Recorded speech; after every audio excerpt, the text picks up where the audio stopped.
Bonjour et merci à tous pour votre fidélité. Je suis vraiment heureux de voir chaque jour de nouveaux abonnés.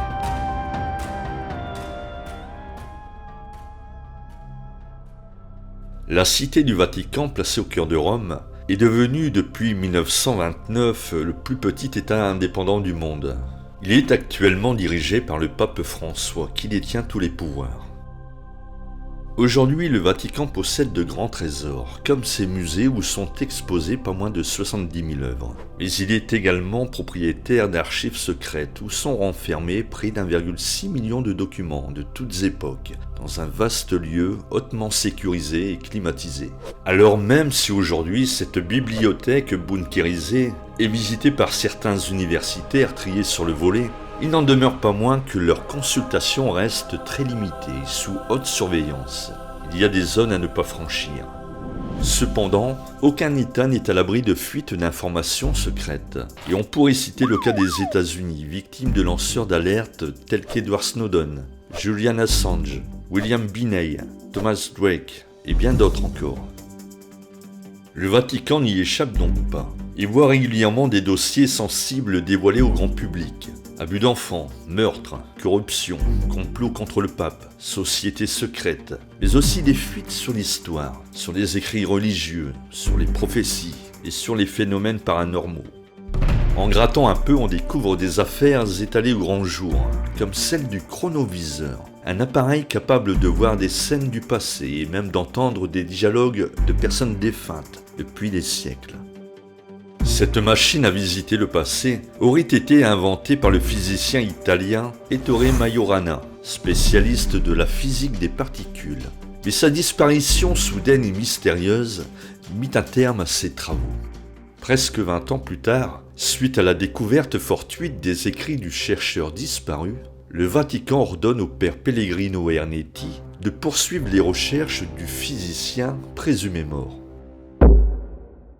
En février 2002, le père François Brune sort un livre intitulé « Le nouveau mystère du Vatican », dans lequel il dévoile son enquête et confirme que le père Pellegrino Ernetti est bel et bien arrivé au bout du projet qu'on lui avait confié et que le chronoviseur fonctionnait à merveille.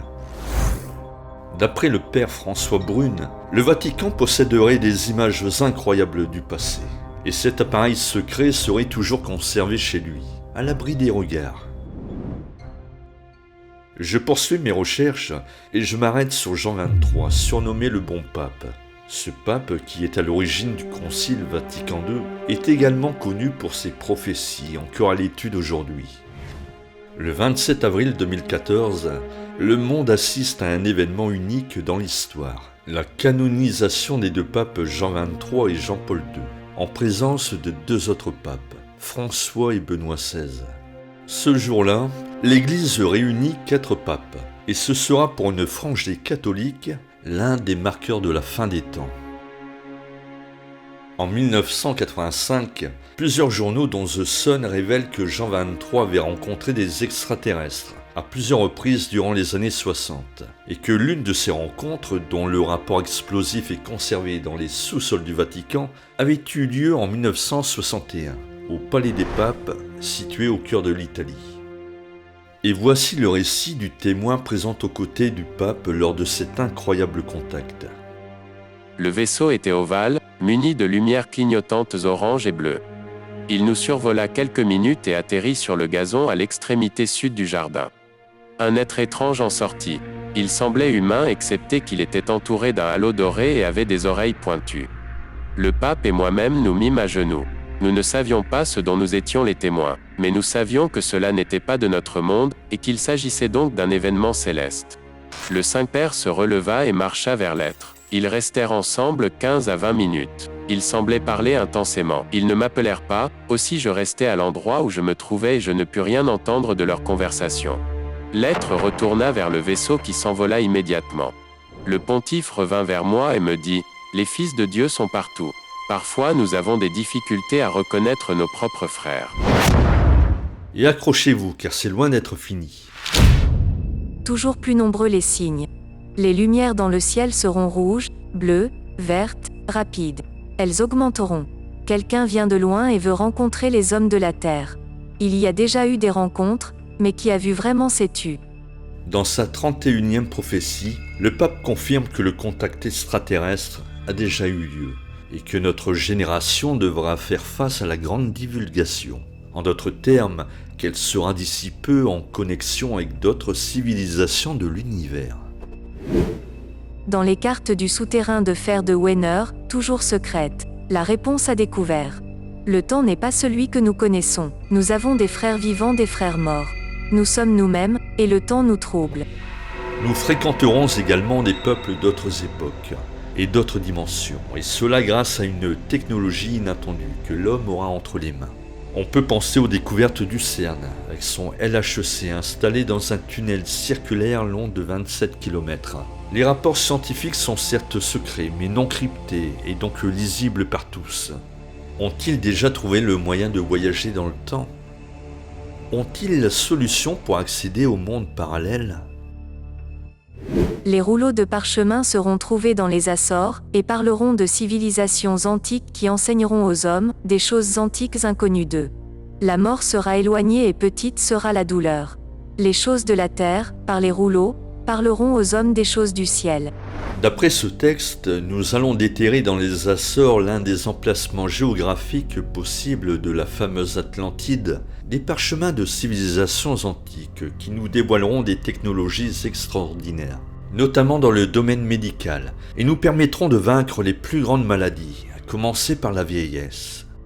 Avec une telle trouvaille, notre limite d'âge pourrait être reculée d'une centaine d'années, voire plus, comme le rêve Larry Page, le cofondateur de Google, qui est actuellement en quête d'immortalité. À la lecture de cette prophétie, on peut aisément imaginer un contact régulier qu'ont eu les anciennes civilisations avec nos frères de l'espace.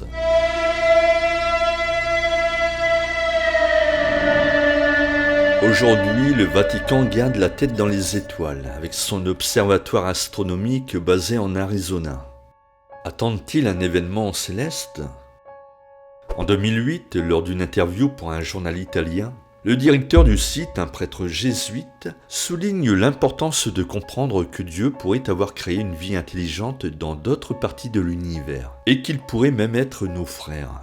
De son côté, Edgar Mitchell, qui est d'après la NASA le 6e marcheur lunaire, envoie plusieurs courriels à des membres de l'administration Obama, afin de les avertir que le Vatican connaissait depuis longtemps l'existence de civilisations extraterrestres et que ces êtres s'apprêtaient à donner à l'homme l'énergie libre, ainsi que d'autres ressources de haute technologie, sous réserve que ce dernier ne déclenche aucun nouveau conflit mondial. Et ces révélations obtenues par cet astronaute, aujourd'hui décédé, auprès d'un membre stratégique du Vatican, me rappellent celles de Chico Ravière.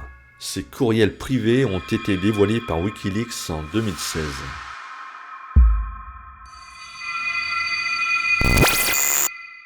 Et maintenant, nous allons entrer dans le dur, avec les prophéties qui annoncent le grand châtiment de l'homme, pire que celui du déluge décrit dans la Bible. J'ai tendance à penser que l'être humain en a connu plusieurs au cours de son évolution, et que c'est peut-être la raison pour laquelle nous ne retrouvons pour le moment aucune trace de ces civilisations anciennes très avancées.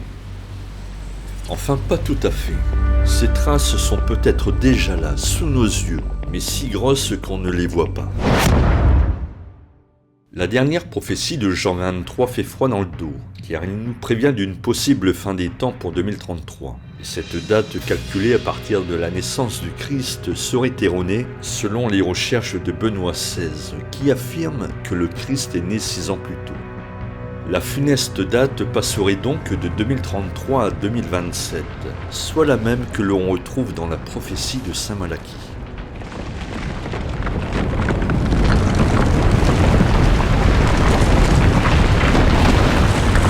Et là, j'en ai pas fini avec les surprises, puisque je découvre que les écrits de la prophétie des papes, attribués à Malachie, un évêque irlandais du XIIe siècle, seraient l'œuvre de Nostradamus, publiée au XVIe siècle, et c'est fort probable.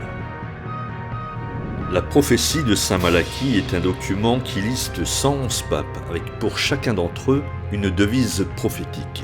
En dernière partie de ce document, on retrouve 2 textes prophétiques sur Pierre le Romain, le dernier pape qui devrait siéger au Vatican durant cette période de fin des temps.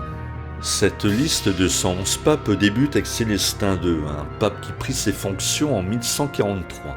Et force est de constater que chacun de ses successeurs pour le trône de l'Église catholique trouvera un lien relativement fort avec la devise qui lui est attribuée dans les textes.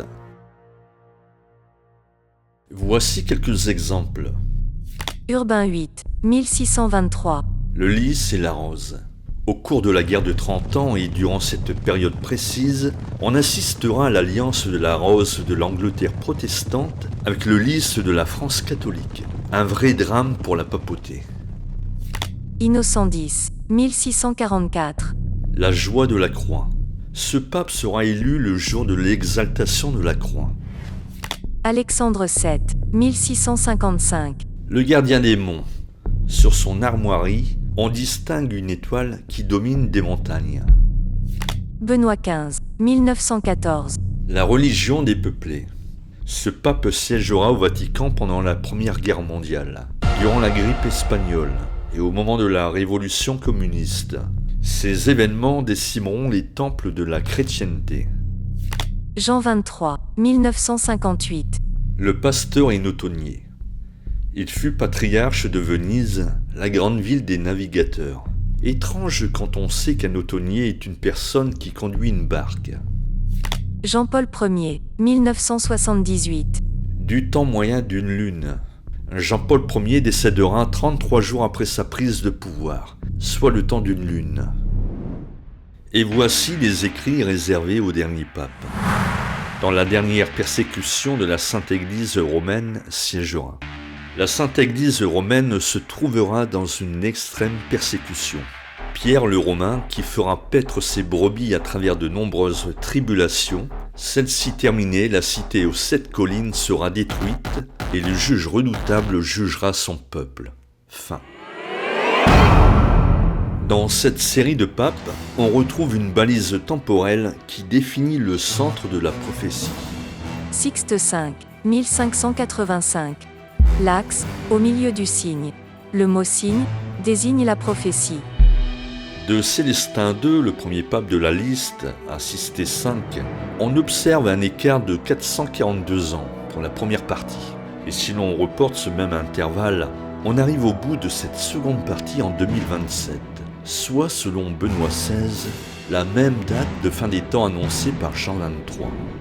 Alors tout le monde cherche des signes. Que pensez-vous de la démission du pape Benoît XVI ? Lorsque je me suis intéressé à ce personnage, j'ai trouvé une prédiction incroyable dans un livre allemand. C'est un calendrier où figure pour chaque jour de l'année une caricature. Et voici le dessin pour la journée du dimanche 10 février 2013. Dans ce dessin, Benoît XVI gagne au loto. Yes ! Et dit ceci : « Sainte Mère de Dieu, j'arrête demain. » Contre toute attente, le lendemain, soit le lundi 11 février 2013, Benoît XVI annonce sa démission, et il le fait un jour sacré, le jour de Notre-Dame de Lourdes, le jour de célébration de la première apparition de la Vierge Marie à Lourdes, en 1858. Benoît XVI n'a pas choisi sa date de démission par hasard, il l'a fait en tenant compte des messages secrets de la Vierge Marie. Joseph Ratzinger est né en 1927, soit 10 ans après les apparitions de Fatima de 1917. Et d'après lui, il devrait quitter ce monde 10 ans après la renonciation de sa charge papale de 2013, soit en 2023. Entre 1917, l'année des apparitions de la Vierge Marie à Fatima, et 2013, l'année de la démission du pape, il s'écoule 96 années. Soit d'après Benoît XVI, l'âge de son décès. Joseph Ratzinger est né en 1927. Il devrait donc décéder en 2023, à l'âge de ses 96 ans.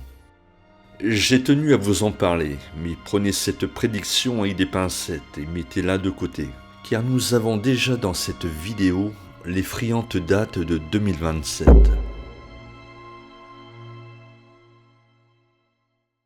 Quelques heures après la déclaration du pape, Angelo Sodano, doyen des cardinaux, dit ceci. L'annonce de Benoît XVI est un coup de tonnerre dans un ciel serein. Et plus tard dans la soirée, tel un signe du divin, la foudre frappe le dôme de la basilique Saint-Pierre au Vatican. Le 28 février 2013, Benoît XVI quitte le trône de Saint-Pierre, le jour de la Saint-Romain, avec sans doute un clin d'œil à Pierre le Romain, le dernier pape de la prophétie de Saint Malachie. En cherchant bien, on trouve d'autres signes, comme les 4 cavaliers de l'Apocalypse, présents sur la couverture du magazine The Economist de 2019. Ils sont placés sur l'Angleterre et le nord de la France, et cela nous renvoie directement vers l'histoire et au conflit perpétuel entre ces deux pays. Le Royaume-Uni s'est retiré de l'Union européenne, mais ce point stratégique occupé par les 4 cavaliers de l'Apocalypse reste un passage privilégié, notamment pour l'immigration non contrôlée, mais c'est également un itinéraire apprécié par le virus anglais. D'ailleurs, à ce sujet, le cavalier pâle, celui qui porte le nom de mort, est le seul cavalier que l'on identifie le mieux. Il est l'annonciateur de grandes épidémies. La chevauchée de ces 4 cavaliers est toujours source de grands malheurs. Mais on ne pourrait pas parler de fin des temps sans évoquer les apparitions mariales. Parmi celles reconnues par l'Église catholique, il y a les 6 apparitions qui ont eu lieu à Fatima. Elles ont fait couler beaucoup d'encre, car la Vierge Marie aurait délivré 3 secrets à 3 jeunes enfants. Les 2 premiers secrets ont été dévoilés, et les événements prophétisés se sont bien réalisés. Quant au 3e, il reste toujours énigmatique. Les papes Jean XXIII et Paul VI le connaissaient et n'ont pas souhaité le rendre public. Le 26 juin 2000, après une forte hésitation, le Vatican finit par le faire. Mais beaucoup de chercheurs s'accordent à dire que ce 3e secret n'a été révélé que partiellement. En 1973, la Vierge Marie revient 3 fois au Japon, à Akita, pour délivrer 3 messages à une religieuse. Voici un extrait du 3e message. Comme je vous l'ai dit, si les hommes ne se repentent pas et ne s'amendent pas par eux-mêmes, le Père infligera un châtiment terrible à toute l'humanité. Ce sera un châtiment plus grand que le déluge, comme on n'aura jamais vu avant. Un feu tombera du ciel, et fera disparaître une grande partie de l'humanité, les bons comme les mauvais, n'épargnant ni les prêtres ni les fidèles. Les survivants se trouveront si désolés qu'ils envieront les morts.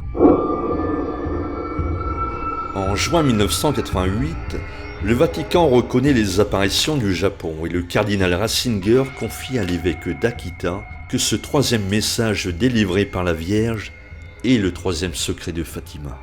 Le secret que l'Église refuse de divulguer.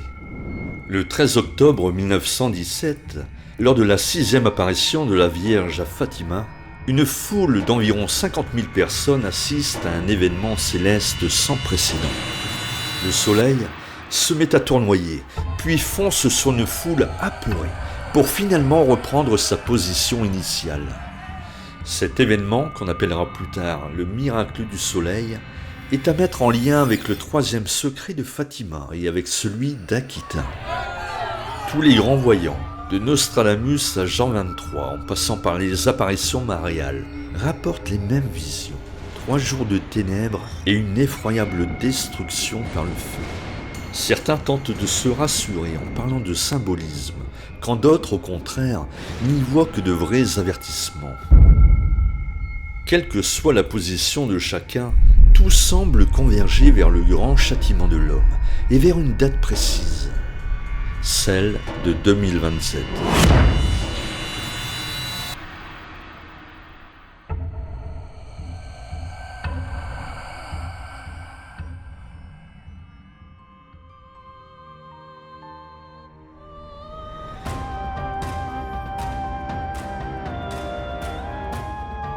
Pour rester en contact avec moi, abonnez-vous. N'hésitez pas à laisser en commentaire vos impressions, d'y apporter un complément d'information et de partager cette vidéo, car c'est le meilleur moyen de réveiller les consciences.